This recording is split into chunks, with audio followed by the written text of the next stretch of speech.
ആധുനിക ലോകം ഇന്ന് അഭിമുഖീകരിക്കുന്ന ഏറ്റവും സങ്കീർണവും വൈകാരികവുമായ ചർച്ചകളിലൊന്നാണ് അന്താരാഷ്ട്ര കുടിയേറ്റം. ഒരു വശത്ത് സാമ്പത്തിക വളർച്ചയ്ക്കും തൊഴിലാളിക്ഷാമം പരിഹരിക്കുന്നതിനും കുടിയേറ്റക്കാരെ സ്വാഗതം ചെയ്ത വികസിത രാജ്യങ്ങൾ ഇന്ന് വലിയൊരു സാമൂഹിക അസ്വസ്ഥതയുടെ പ്രഭവ കേന്ദ്രങ്ങളായി മാറിക്കൊണ്ടിരിക്കുകയാണ്. ഇതിൻ്റെ ഏറ്റവും ഒടുവിലത്തെ ഉദാഹരണമാണ് ബ്രിട്ടന്റെ തലസ്ഥാനമായ ലണ്ടനിൽ നാം കണ്ട വൻ ജനമുന്നേറ്റം. തങ്ങളുടെ രാജ്യത്തിൻ്റെ സംസ്കാരവും സമ്പദ് വ്യവസ്ഥയും സംരക്ഷിക്കണമെന്ന ആവശ്യവുമായി പതിനായിരക്കണക്കിന് ജനങ്ങളാണ് UK-യിലെ തെരുവുകൾ കീഴടക്കിയത്. എന്നാൽ ഈ പ്രതിഭാസം കേവലം ബ്രിട്ടനിൽ മാത്രം ഒതുങ്ങി നിൽക്കുന്ന ഒന്നല്ല. കാനഡ, ജർമ്മനി, ഓസ്ട്രേലിയ, അയർലൻഡ് തുടങ്ങിയ മുൻനിര വികസിത രാജ്യങ്ങളിലെല്ലാം തന്നെ സമാനമായ ജനവികാരവും കടുത്ത നയപരമായ മാറ്റങ്ങളും പ്രകടമാകുന്നുണ്ട്. തുറന്നിട്ട വാതിലുകൾ ഓരോന്നായി അടയ്ക്കപ്പെടുകയും അതിരുകൾ കൂടുതൽ കടുപ്പമുള്ളതാവുകയും ചെയ്യുന്ന ഈ പുതിയ ആഗോള ക്രമത്തിലേക്കാണ് ലോകം വിരൽ ചൂണ്ടുന്നത്. ബ്രിട്ടന്റെ ചരിത്രത്തിലെ തന്നെ ഏറ്റവും വലിയ കുടിയേറ്റ വിരുദ്ധ റാലികളിലൊന്നാണ് ലണ്ടൻ സാക്ഷ്യം വഹിച്ചത്.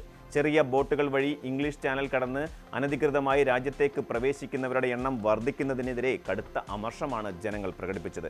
ബ്രിട്ടീഷ് പതാകകളും സെന്റ് ജോർജ് കുരിശുകളും മരക്കുറ്റികളും കൈകളിലേന്തി മാർച്ച് ചെയ്ത പ്രതിഷേധക്കാർ കൂട്ടത്തോടെയുള്ള നാടുകടത്തൽ അടിയന്തരമായി നടപ്പിലാക്കണമെന്ന് അധികാരികളോട് ആവശ്യപ്പെട്ടു. തങ്ങളുടെ തനത് സംസ്കാരവും ജീവിത രീതിയും ഭീഷണിയിലാണെന്നും അതിനെ തിരികെ കൊണ്ടുവരാൻ ഭരണകൂടം കർശന നടപടികൾ സ്വീകരിക്കണമെന്നും അവർ വാദിക്കുന്നു.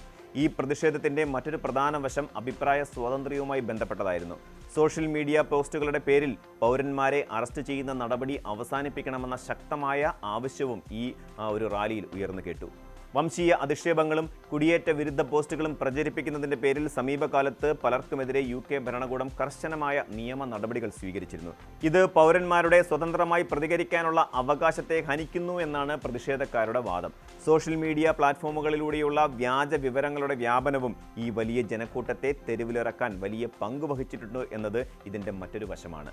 പരമ്പരാഗതമായി സമാധാനപ്രിയരും മറ്റു രാജ്യങ്ങളിൽ നിന്നുള്ളവരെ ഇരു കൈയും നീട്ടി സ്വീകരിക്കുന്നവരുമായ ഐറിഷ് ജനതയുടെ ഇടയിലും ഇപ്പോൾ കുടിയേറ്റ വിരുദ്ധ ചിന്താഗതികൾ വേരുറപ്പിക്കുകയാണ്.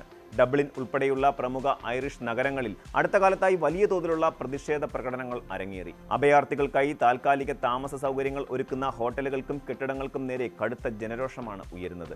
പ്രാദേശിക ജനവിഭാഗങ്ങളെ അവഗണിച്ചുകൊണ്ട് അഭയാർത്ഥികൾക്ക് അമിത പ്രാധാന്യം നൽകുന്നുവെന്ന ആക്ഷേപമാണ് ഐറിഷ് തെരുവുകളിൽ മുഴങ്ങിക്കേൾക്കുന്നത്. അയർലൻഡ് അഭിമുഖീകരിക്കുന്ന ഏറ്റവും വലിയ പ്രതിസന്ധി ഭവനരാഹിത്യമാണ്. രാജ്യത്തെ സാധാരണക്കാർക്ക് വീടുകൾ വാടകയ്ക്കെടുക്കാനോ വാങ്ങാനോ സാധിക്കാത്ത വിധം ഭവനവില വർദ്ധിച്ചിരിക്കുന്നതും ആ ഒരു സാഹചര്യത്തിൽ അഭയാർത്ഥികൾക്കായി സർക്കാർ വൻതോതിൽ പണം ചെലവഴിക്കുന്നത് വലിയ തോതിൽ ജനവിദ്വേഷത്തിന് കാരണമായിട്ടുണ്ട്.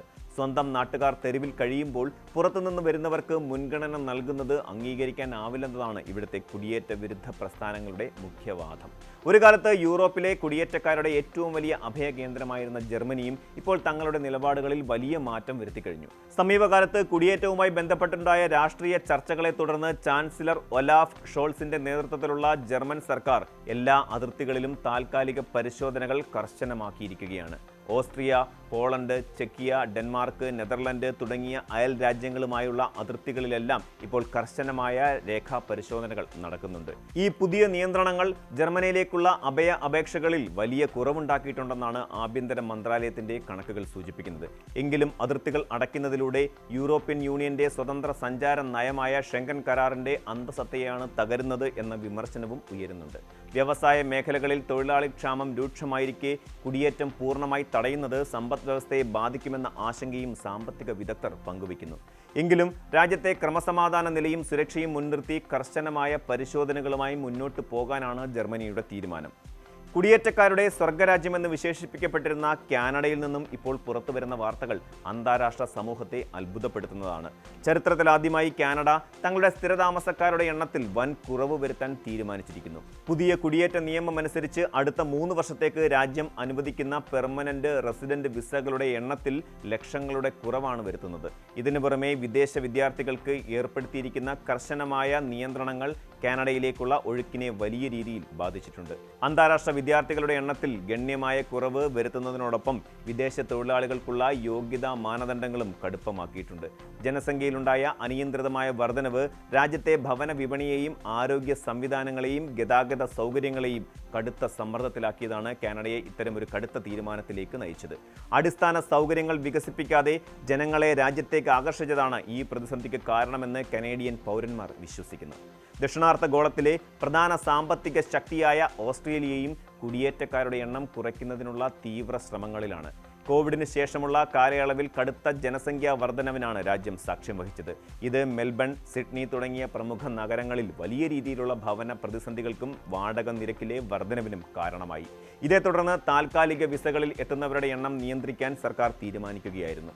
അന്താരാഷ്ട്ര വിദ്യാർത്ഥികൾക്ക് ഓസ്ട്രേലിയൻ സർവകലാശാലകളിൽ പ്രവേശനം നൽകുന്നതിന് കർശനമായ പരിധികൾ നിശ്ചയിച്ചിട്ടുണ്ട്. കൂടാതെ വിസ ചട്ടങ്ങൾ ലംഘിക്കുന്നവരെയും വ്യാജരേഖകൾ ചമച്ച് രാജ്യത്ത് തുടരുന്നവരെയും കണ്ടെത്തി നാട് കടത്തുന്നതിനുള്ള നടപടികൾ വേഗത്തിലാക്കി. തദ്ദേശീയരായ ജനങ്ങൾക്ക് ജീവിക്കാനുള്ള സൗകര്യങ്ങൾ ഉറപ്പുവരുത്തിയതിനു ശേഷം മാത്രമേ വിദേശികൾക്ക് മുൻഗണന നൽകാവൂ എന്ന ചിന്താഗതിയിലാണ് ഓസ്ട്രേലിയൻ രാഷ്ട്രീയത്തിലും ഇപ്പോൾ ആധിപത്യം പുലർത്തുന്നത്. ഈ രാജ്യങ്ങളിലെല്ലാം പ്രകടമാകുന്ന കുടിയേറ്റ വിരുദ്ധ വികാരത്തിന് പിന്നിൽ ചില പൊതുവായ ഘടകങ്ങളുണ്ട്. അത് കേവലം വംശീയതയോ അന്യവിദ്വേഷമോ മാത്രമല്ല, മറിച്ച് വ്യക്തമായ സാമ്പത്തിക, സാമൂഹിക ആശങ്കകൾ കൂടിയാണ്. ഭവനക്ഷാമം തന്നെയാണ് ഇതിൽ ഏറ്റവും പ്രധാനം. വികസിത രാജ്യങ്ങളിലെ വലിയൊരു വിഭാഗം യുവാക്കൾക്കും സ്വന്തമായി ഒരു വീട് എന്നത് ഇന്നും അപ്രാപ്യമായ സ്വപ്നമായി തുടരുന്നു. കുടിയേറ്റക്കാരുടെ വരവ് ഭവനവിലയും വാടകയും വർദ്ധിപ്പിച്ചിരിക്കുന്നു എന്ന ധാരണ ഇവരിൽ ശക്തമാണ്. അതുപോലെ തന്നെ പൊതുജനാരോഗ്യ സംവിധാനങ്ങളിലും സ്കൂളുകളിലും അനുഭവപ്പെടുന്ന അമിതമായ തിരക്കും ജനങ്ങളെ അസ്വസ്ഥരാക്കുന്നുണ്ട്. നികുതി പണം കൃത്യമായി അടയ്ക്കുന്ന തങ്ങൾക്ക് ലഭിക്കേണ്ട ആനുകൂല്യങ്ങളും സേവനങ്ങളും പുതുതായി എത്തുന്നവർ കൈയടക്കുന്നു എന്ന തോന്നൽ സാധാരണക്കാരായ പൗരന്മാരിൽ ഭരണകൂടങ്ങളോടുള്ള അമർഷമായി അങ്ങനെ മാറുകയാണ്. ഇതിനോടൊപ്പം തങ്ങളുടെ പരമ്പരാഗത സംസ്കാരവും ഭാഷയും മൂല്യങ്ങളും കുടിയേറ്റക്കാരുടെ സംസ്കാരവുമായി കൂടിച്ചേരുമ്പോൾ ഉണ്ടാകുന്ന സ്വത്വ പ്രതിസന്ധികളും ഈ ഒരു പ്രതിഷേധങ്ങൾക്ക് എണ്ണ പകരുന്നുണ്ട്. കുടിയേറ്റ വിരുദ്ധ പ്രതിഷേധങ്ങൾ ശക്തമാകുമ്പോഴും ഇതിൻ്റെ മറ്റൊരു വശം കാണാതിരിക്കാൻ കഴിയില്ല. പാശ്ചാത്യ രാജ്യങ്ങളിലെ ജനസംഖ്യയിലെ ഭൂരിഭാഗവും വാർദ്ധക്യത്തിലേക്ക് നീങ്ങിക്കൊണ്ടിരിക്കുകയാണ്. ഈ സാഹചര്യത്തിൽ തങ്ങളുടെ തൊഴിൽ മേഖലകളെ സജീവമായി നിലനിർത്താൻ വിദേശ തൊഴിലാളികളുടെ സാന്നിധ്യം അത്യന്താപേക്ഷിതമാണ്. ആരോഗ്യ മേഖല, നിർമ്മാണ മേഖല, IT രംഗം എന്നിവയിലെല്ലാം വലിയ തോതിൽ വിദേശ പ്രതിഭകളെ ആശ്രയിച്ചാണ് നിലനിൽക്കുന്നത്. കുടിയേറ്റം പൂർണ്ണമായും നിരോധിക്കുന്നത് ദീർഘകാലാടിസ്ഥാനത്തിൽ ഈ രാജ്യങ്ങളുടെ സാമ്പത്തിക തകർച്ചയ്ക്ക് കാരണമാകുമെന്ന് സാമ്പത്തിക വിദഗ്ധർ മുന്നറിയിപ്പ് നൽകുന്നുണ്ട്. കൂടാതെ ഇത്തരം പ്രതിഷേധങ്ങളെ വംശീയ അധിക്ഷേപങ്ങൾക്കും ആക്രമണങ്ങൾക്കും വേണ്ടിയുള്ള വേദിയാക്കി മാറ്റാൻ ചില തീവ്ര വലതുപക്ഷ സംഘടനകൾ ശ്രമിക്കുന്നുണ്ടെന്ന ആരോപണവും ശക്തമാണ്. സോഷ്യൽ മീഡിയയിലൂടെ പ്രചരിക്കുന്ന വ്യാജമായ വാർത്തകളും അതിശയോക്തി കലർന്ന കണക്കുകളും ജനങ്ങളിൽ അനാവശ്യമായ ഭീതി ജനിപ്പിക്കുന്നുണ്ട്. യഥാർത്ഥ പ്രശ്നങ്ങളെ അഭിസംബോധന ചെയ്യുന്നതിന് പകരം മനുഷ്യർക്കിടയിൽ വിദ്വേഷത്തിന്റെ മതിൽക്കെട്ടുകൾ തീർക്കാൻ മാത്രമേ ഇത്തരം തീവ്ര നിലപാടുകൾ ഉപകരിക്കൂ എന്ന ചിന്താഗതിക്കാരും കുറവൊന്നുമല്ല. കുടിയേറ്റ വിരുദ്ധ മനോഭാവം ശക്തമാകുന്നതിന് പിന്നിലെ മറ്റൊരു പ്രധാന കാരണം ഇന്ത്യക്കാർ ഉൾപ്പെടെയുള്ള പ്രവാസികളിൽ ചിലരുടെ ഭാഗത്തു നിന്നുണ്ടാകുന്ന സാംസ്കാരികവും സാമൂഹികവുമായ പെരുമാറ്റ ദൂഷ്യങ്ങളാണ് എന്ന കാര്യവും വിസ്മരിക്കാൻ കഴിയില്ല നമുക്ക്. പരമ്പരാഗതമായി കഠിനാധ്വാനികളും നിയമം അനുസരിക്കുന്നവരുമാണെന്ന ഖ്യാതി നേടിയവരാണ് ഇന്ത്യൻ കുടിയേറ്റക്കാരെങ്കിലും സമീപകാലത്ത് വിദേശ രാജ്യങ്ങളിലേക്ക് വലിയ തോതിൽ ആളുകൾ എത്തിയതോടെ പ്രാദേശിക നിയമങ്ങളോടും സാമൂഹിക മര്യാദകളോടും പുലർത്തുന്ന വിമുഖത പലയിടങ്ങളിലും വലിയ അതൃപ്തിക്ക് കാരണമാകുന്നുണ്ട്.